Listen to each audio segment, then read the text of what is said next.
Wewe Mwaimina. Mbona nita jina langu hivyo? Wewe ukiona mtu anakuita jina uhalisia au ulilopewa na wazazi ujue kuna shida. Nimefikiria tu kwanza mimi na it's over. I'm done, I'm finished.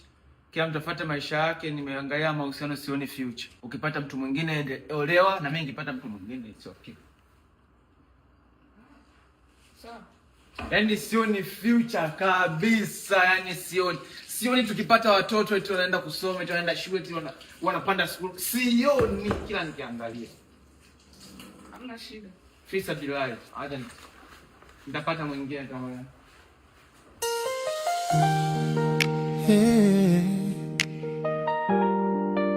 Usicheze na moyo wa mwanamke. Nakutania wewe unaenda nakuta. Moyo wangu unaungua ndani. Niliona kama wapo wengi watanipenda, lakini sikujua thamani yako takuja kuikosa. Msikieni. Hii chani nitunza, okay? Okay. Wewe kunulia behali uitunze, sawa? Nyumba imekuwa kimya, kuna sauti yako.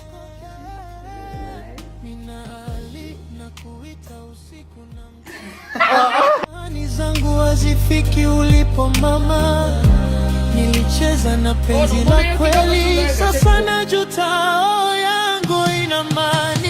Mwanamke hataribiwi, mwanaume jifunze. Unaona baba, mshahara wako mwezi huu nipe nikutafutie odi ya mbili. Unitafutie? Odi ya mbili. Yaani nikuwa mshahara wangu beti.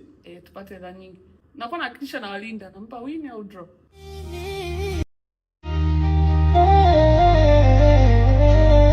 Don't you mean